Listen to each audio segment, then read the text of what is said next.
Bonjour, je suis ravie de vous retrouver pour la dernière émission de la journée. Nous sommes en direct pour la journée Portes ouvertes de l'Université de Toulon. Je suis Léa, chargée d'orientation, et je vous rappelle que vous pouvez poser toutes vos questions sur le live YouTube. Pour cette émission, nous allons parler de la formation professionnelle, de la reprise d'études et de la VAE. J'ai le plaisir d'accueillir Véronique, titulaire d'une licence professionnelle activité juridique, métier du droit de l'immobilier. Elle nous parlera de la VAE. Céline, étudiante en master droit notarial, majeure de sa promotion. Félicitations. Bonjour. Et Mariana, étudiante en alternance en master de droit des affaires, gestion du patrimoine, également majeure de sa promotion. Bonjour à toutes les trois, bienvenue sur le plateau. Bonjour. Alors, pour débuter les échanges, je vais vous laisser vous présenter, expliquer en quelques mots votre parcours. Céline, est-ce que tu peux commencer ? Oui, bien sûr. Alors, je suis en reprise d'études en master de droit notarial à Toulon, dans le but de devenir notaire. Et juste avant ça, j'ai été assistante dentaire pendant 8 ans. Et je n'aimais pas du tout mon travail, et c'est la raison pour laquelle j'ai voulu reprendre mes études. Donc d'abord sur Paris pour ma licence 1 et 2, puis ensuite sur Toulon pour ma licence 3, mon master 1, mon master 2. Merci. Véronique, je te laisse te présenter. Oui, bonjour Véronique. Donc j'ai travaillé ces 30 dernières années dans le cadre de différentes activités dans le domaine de l'immobilier. J'ai pu aborder différentes facettes des métiers de l'immobilier. Donc j'ai terminé en étant coordinatrice des ventes dans une agence immobilière et j'ai décidé d'orienter ma carrière différemment pour terminer ma carrière dans d'autres circonstances. D'accord. Et c'est ce qui t'a amené du coup à... Et c'est ce qui m'a amené à me positionner sur une VAE. D'accord, bon, on en reparlera juste après. Mariana, je te laisse te présenter. Alors donc, moi je suis actuellement au Master 1 Gestion de patrimoine. J'avais repris mes études l'année dernière en faisant une licence droit de l'immobilier en alternance également. Et avant ça, j'étais employée dans un restaurant. J'ai fait 10 ans de restauration. Et suite à mon licenciement économique, je voulais changer de branche et m'orienter vers un autre domaine. D'accord. Alors justement, je vais revenir à la question. Céline, qu'est-ce qui t'a motivée à reprendre tes études ? Alors, plusieurs choses. D'abord, je n'étais pas du tout épanouie au niveau professionnel, mais alors pas du tout. Je n'aimais pas du tout ce que je faisais. Puis malheureusement, ce métier est un petit peu misogyne et j'avoue que l'assistante dentaire est parfois un petit peu dénigrée et j'appréciais pas du tout qu'on puisse dénigrer certaines compétences professionnelles, notamment intellectuelles. J'ai dû arrêter les études après ma licence de lettres lorsque j'avais 20 ans et j'avais ce sentiment d'inachevé. Je savais que j'avais des capacités mais je ne les exploitais pas. Et j'ai vraiment voulu chercher un domaine où je pouvais m'épanouir intellectuellement, professionnellement. Et c'est la raison pour laquelle je me suis mis à rechercher activement qu'est-ce qui pouvait me plaire. Et je me suis dit, le droit me correspond beaucoup.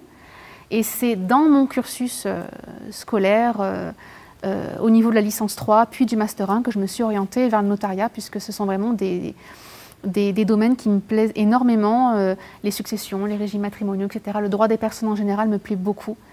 Et voilà où j'en suis aujourd'hui. Donc le levier qui t'a poussé à l'action, on va dire, c'est que le travail dans lequel tu étais ne te plaisait plus. Plus du tout. D'accord. Et toi, Mariana ? Alors, un petit peu pareil que Céline, moi j'avais fait donc 10 ans de restauration, même si au début j'aimais bien le travail parce que j'aimais beaucoup le contact avec les clients. Au bout d'un moment, je me sentais un petit peu tourner en rond, faire toujours la même chose et je voulais évoluer, voilà, me tourner vers autre chose un petit peu plus épanouissant. D'accord. Et c'est suite à, j'ai profité du licenciement économique que j'ai eu pour changer radicalement de branche. Oui, tu as saisi cette opportunité pour rebondir sur autre chose. Tout à fait, oui. Véronique, est-ce que tu peux nous dire quelques mots sur la VAE ? Alors déjà, qu'est-ce que ça veut dire VAE et en quoi ça consiste ? Alors, l'acronyme VAE, c'est Validation des acquis de l'expérience. Oui. Donc, ça permet de valoriser justement nos expériences. C'est-à-dire qu'au fil des compétences acquises le long de notre parcours, on peut obtenir un diplôme qui valide ces compétences qu'on a acquises tout au long de notre parcours professionnel. Oui. Voilà. Donc, on choisit après le domaine dans lequel on veut faire ceci et on met en place la démarche. Oui, c'est vraiment en fait valoriser l'expérience acquise en compétences et en diplôme. Et en diplôme, pour avoir un diplôme qui certifie que. Oui. Et alors, comment se passe la démarche? Alors, la démarche, tout d'abord, il faut monter un dossier de recevabilité auprès de l'organisme formateur, en l'occurrence l'Université de Toulon. Une fois que ce dossier de recevabilité est acquis auprès de la faculté, à ce moment-là, on entame la démarche et on est accompagné par un intervenant responsable du pôle VAE. En l'occurrence, c'était Madame Lestrade qui était très disponible et efficace pour monter ce dossier qu'on monte ensemble. Et ça se passe sous forme de 3 journées d'atelier pendant l'année. Ces journées d'atelier, on les suit avec Madame Lestrade et on peut avoir autant d'interviews avec elle qu'on veut, puisqu'elle est très disponible pour la confection du dossier. Oui. D'accord. Donc du coup, il y a la première étape, c'est la recevabilité. Oui, la recevabilité. D'accord. Et c'est là où il faut avoir au moins 1 an d'expérience dans Alors, le minimum requis pour toute VAE, c'est au moins 1 an d'expérience dans le secteur d'activité choisi. D'accord. Pour pouvoir être recevable. Et ensuite, une fois que le dossier est accepté, là, débute l'accompagnement. On entame la démarche. Il faut à peu près compter 12 mois, il me semble, de... Oui, c'est sur 1 an. C'est sur 1 an. D'accord. Alors, on a une question pour toi, Céline. Avez-vous pu trouver un financement pour une formation de notaire de 5 ans ou avez-vous repris un statut étudiant? Donc, effectivement, la question financière. Oui, alors, question financière. Il ne faut vraiment pas que ce soit un frein à la reprise d'études, puisque bon, ma licence 1 et 2, c'est un peu particulier. J'habitais Paris et effectivement, j'étais salariée à plein temps à côté. Et pour cela, il y a le CAVEJ qui existe à Paris, et c'est une filière pour les étudiants créée par Panthéon-Sorbonne, où les cours sont prévus, enregistrés sur une plateforme, on peut tous les écouter à la maison et avoir la même formation qu'en présentiel. Donc c'est important. Mais pour le financement, ensuite, quand j'ai décidé de venir en présentiel à la faculté, j'ai demandé à mon patron un licenciement à l'amiable que j'ai obtenu. Je suis allée à Pôle emploi, et du moment que Pôle emploi, votre conseiller, accepte votre formation, accepte votre reconversion professionnelle, vous pouvez effectivement obtenir vos ARE, vos indemnités de retour à l'emploi. Vous pouvez les obtenir tout en étant étudiant à la faculté. Donc ça ne s'exclut pas. Vous pouvez très bien demander à votre conseiller d'accepter votre formation et Pôle emploi vous finance. Et il y a également le financement région. Vous pouvez via la faculté demander un financement région, vous montez un dossier et la région peut également vous financer l'année d'études. Donc c'est très important de savoir que c'est possible. Il faut pas hésiter. Ouais, il y a plusieurs dispositifs qui existent pour reprendre ses études et l'aspect financier ne doit pas du tout être un frein. Non, non, surtout pas. Est-ce que tu veux dire un mot, Mariana, toi, sur justement l'aspect financier, comment tu gères ça? Alors justement, par rapport à ça, moi c'est aussi un petit peu particulier parce que j'ai été licenciée et je voulais avoir une sécurité financière. Donc la reprise d'études en formation initiale, c'était un petit peu compliqué pour moi. Et c'est là que j'ai eu la possibilité de reprendre mes études en alternance, donc grâce à un contrat de professionnalisation. Et là, en fait, c'est l'employeur qui nous emploie, qui nous paye la formation. Et en même temps, on est rémunéré par rapport au travail que nous faisons. Oui. Donc voilà, deux cas différents, mais en tout cas, des solutions dans tous les cas. Il y a des solutions, oui. Véronique, est-ce que tu peux nous dire ce que t'a apporté la VAE? Alors, outre la satisfaction d'avoir repris, entre guillemets, des études un peu tard et d'avoir obtenu un diplôme qui certifiait de mes compétences, ça permet en fait d'avoir un recul sur ce qu'on sait faire, de voir qu'on est capable de formaliser tout ce qu'on a accompli pendant son parcours professionnel, de le valoriser et d'être légitime par rapport à ce qu'on souhaite faire si on a un projet. Oui. Donc c'est vraiment enrichissant. C'est vraiment cette posture réflexive sur son parcours qui permet de se dire, voilà, l'expérience que j'ai eue, je le traduis en compétences, en diplôme, se sentir plus légitime dans sa prise de responsabilité. Tout à fait. Et pour revenir aux questions de financement, parce que c'est vrai qu'on n'en a pas parlé, comment ça se passe une VAE? Alors la VAE, comme pour Mariana et Céline, il y a toujours une possibilité, il ne faut vraiment pas que ce soit un frein.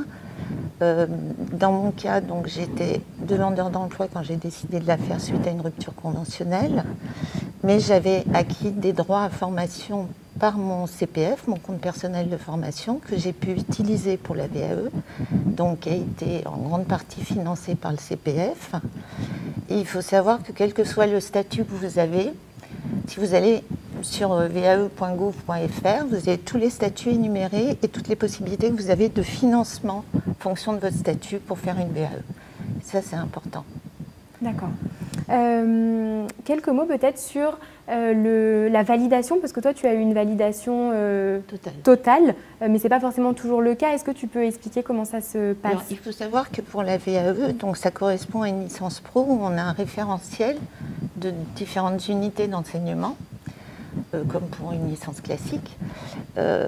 Et comme pour l'élaboration du dossier, on doit rédiger des compétences qui correspondent, qui sont en adéquation avec ce référentiel. Oui.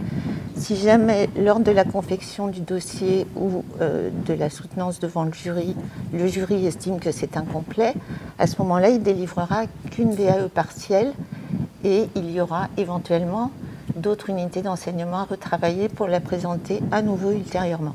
Et comment s'est passé, toi, l'accompagnement pour justement la rédaction de ce dossier? Alors, c'est une démarche globale qui se fait en confiance mutuelle avec l'intervenante, encore une fois, Madame Lestrade. C'est vraiment un accompagnement.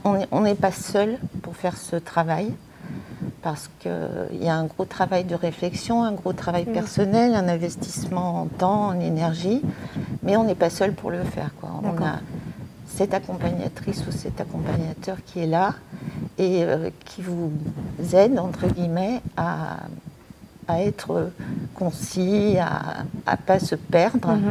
Et on n'est vraiment pas seul pour faire ce dossier. C'est du temps, de l'énergie, un investissement personnel, mais on est accompagné. On est accompagné. Mariana, quel est le rôle de l'entourage lorsqu'on décide de reprendre ses études? Alors, le rôle de l'entourage, il joue un rôle vraiment très important, du moins pour moi. Voilà, je sais que je suis très entourée et très soutenue et on a besoin de ce soutien pour pouvoir faire cette démarche. Parce que c'est pas évident tous les jours d'allier et la vie familiale et les cours et le tout ensemble. Et justement, Céline, quels sont les freins qu'on peut avoir et que les personnes qui nous écoutent ont peut-être avant de reprendre leurs études?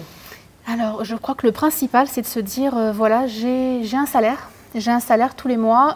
Pourquoi est-ce que je vais reprendre mes études alors que j'ai une sécurité financière, je peux mettre l'argent de côté, je peux subvenir à mes besoins? Ça, c'est le premier frein. Après, il faut se dire que passer sa vie entière dans un travail qu'on n'aime pas, ce n'est pas du tout une solution. Il faut vraiment essayer de trouver un aboutissement professionnel et être heureux, quitte à toucher même un peu moins de salaire, mais être heureux dans sa vie. Et un autre frein, c'est justement quand, et ça doit arriver à beaucoup de personnes qui veulent reprendre leur étude et qui sont salariées, de se dire oui, mais à un moment, je vais craquer. Parce que ça arrive, de se dire voilà, il faut que je cumule tant de travail par semaine, et sans vous mentir, il y a au moins 30 heures de travail personnel dans la semaine. En plus des études? Non, mais en plus, et 35 heures de travail. Donc 30 heures plus 35 heures, on se fait des semaines qui font pratiquement 70 heures. Et l'entourage, mais après, de manière... parce qu'ils vous voient souffrir et parce que vous êtes fatigué, et c'est gentil de leur part de vous dire « Écoute, c'est trop difficile, arrête et repose-toi ». Alors cette petite musique, à ce moment-là, elle est extraordinaire. On a envie de l'écouter, de la suivre en se disant « Mais oui, c'est la solution, il faut que j'arrête ». Non, il ne faut pas l'écouter. C'est bienveillant, oui, mais il faut vraiment persévérer et continuer. Alors justement, quels sont les points positifs pour toi, Mariana, de reprendre tes études? Alors, moi, ça m'a permis, dans un premier temps, en fait, de découvrir un domaine que je ne connaissais pas et qui m'a beaucoup plu. Et cette reprise d'études et cette année de licence, en fait, m'a fait un petit peu comprendre que je ne veux pas m'arrêter là. Parce que justement, j'ai eu des matières et des domaines qui m'ont beaucoup intéressée et passionnée. Et ce qui m'a poussée aussi de continuer plus loin au master. D'accord. Et toi, Céline, quels sont les points positifs auxquels finalement tu t'accroches justement quand parfois il y a des coups durs? Alors le premier, c'est vrai que avant j'avais moins confiance en moi. Et aujourd'hui, quand j'allume la télé ou la radio, j'ai une satisfaction personnelle de comprendre c'est bête, mais comprendre ce qui se dit et pouvoir interpréter ce qui se passe dans le monde. Et ça, c'est une satisfaction personnelle qui est très importante. Et de m'épanouir dans des matières qui me correspondent complètement, qui m'intéressent. Et c'est un épanouissement personnel et intellectuel tous les jours. Et ça, c'est extrêmement important. C'est vraiment quelque chose qui te porte et auquel tu t'accroches. Qui me passionne complètement. D'accord. Oui. Est-ce que pour revenir un petit peu à la VAE, tu pourrais nous expliquer, Dominique, tu parlais de l'accompagnement, Dominique, on parlait de Dominique Lestrade justement, Véronique, l'accompagnement que tu as eu avec Madame Lestrade, qu'est-ce que ça t'a apporté? Ça pousse à la réflexion, déjà. En plus, bon, elle est très présente, Madame Lestrade, pour bien expliquer, parce qu'on a des directives à suivre, que ce soit pour la confection du dossier ou pour après la présentation devant le jury. Donc elle est vraiment là pour nous guider. Donc on suit vraiment le plan scrupuleusement. Après, c'est un travail personnel, donc il faut être organisé, structuré et vraiment se concentrer sur ce qu'on a à faire. Et Madame Lestrade est toujours à l'écoute et disponible pour orienter si jamais on ne prend pas la bonne voie ou qu'on s'éparpille, parce qu'il faut quand même être concis. Et vraiment, c'est une aide. Oui, voilà, je remercie Madame Lestrade. Voilà. Pour revenir plus en termes d'organisation, comment tu t'organises, Céline, et puis toi aussi, Mariana, pour gérer justement cette reprise d'études après avoir été salariée? Alors, c'est vrai que lorsqu'on combine les deux, salariés et études, ça c'était juste... c'est très fatigant, voilà, puisque je n'étais pas en alternance, mais vraiment je faisais que ça, donc c'est vrai que bon, c'était des semaines de 70 heures. Après, lorsque j'ai été en licence 3, master 1, ça a été un poil du coup plus souple pour moi, même s'il faut vraiment s'investir à fond dans ce qu'on fait et se faire un planning vraiment très structuré, le suivre scrupuleusement, ne pas reporter à demain parce que là c'est l'engrenage, et être très investi, faire beaucoup de recherches, beaucoup de travail personnel annexe, ne pas hésiter à en faire beaucoup. Mais j'avoue que le Master 2, j'avoue que c'est assez difficile puisque le notariat implique 22 matières quasiment, je crois, si je ne dis pas de bêtises, à passer en même temps, beaucoup de travail personnel. Et c'est vrai que le Covid et l'écran impliquent beaucoup plus de travail personnel. Donc fatigant, mais ça en vaut la peine. Et toi, Mariana? Alors, pour moi, donc j'étais salariée et j'ai gardé, on va dire, ce statut-là de salarié parce que je travaille la semaine. Donc du lundi au jeudi, je suis en entreprise et j'ai les cours le vendredi et le samedi matin. Donc c'est vrai que là, ça rajoute un petit peu une charge de travail pour les cours. Le travail chez soi, donc il faut s'organiser pour travailler les cours, apprendre le travail en agence, allier tout ça avec la vie de famille. Oui. Voilà, donc c'est une sacrée dose d'organisation. C'est ça. Véronique, est-ce que tu as un mot pour conclure pour les personnes justement qui s'interrogent sur l'intérêt de faire une VAE? Je les encourage à le faire parce que c'est vraiment un outil formidable.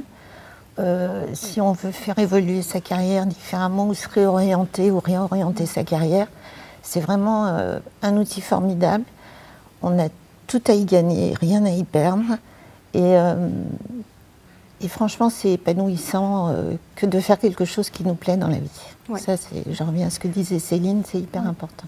Merci. Et Céline, est-ce que tu as un mot pour conclure pour les personnes qui s'interrogent et qui hésitent encore à reprendre leurs études? Qu'il ne faut absolument pas hésiter et ne pas avoir peur d'être en décalage avec les étudiants. Puisqu'en plus, ça j'arrive à rester jeune. Hein. Moi, j'apprends des choses tous les jours via les étudiants. On reste dans le coup, comme ça. Voilà, on reste dans le coup. Et comme disait Véronique, un épanouissement personnel qui n'a pas de prix. Oui. Il ne faut pas hésiter, vraiment. Oui. Gardez en tête, voilà, si on ne s'épanouit plus dans son travail, on n'y reste pas. Il y a des solutions qui existent. Il faut pas rebondir. Passer une vie entière dans un travail qu'on n'aime pas, c'est pas possible. Merci beaucoup à toutes les trois pour votre partage d'expérience. Si vous souhaitez en savoir plus sur l'université, nos formations, les services, n'hésitez pas à consulter le site de la JPO, le site de l'université également. Le replay de cette journée sera en ligne. Ce fut un plaisir d'animer cette journée et évidemment, vous vous en doutez, il y a une grande équipe derrière cette journée et ce travail. Je les invite à nous rejoindre sur le plateau. Voilà. Merci beaucoup. On peut s'applaudir.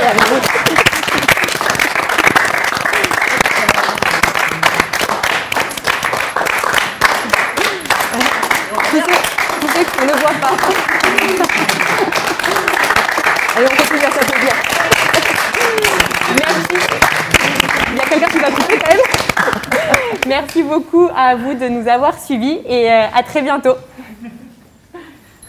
Il y a quelqu'un qui est reparti pour couper quand même.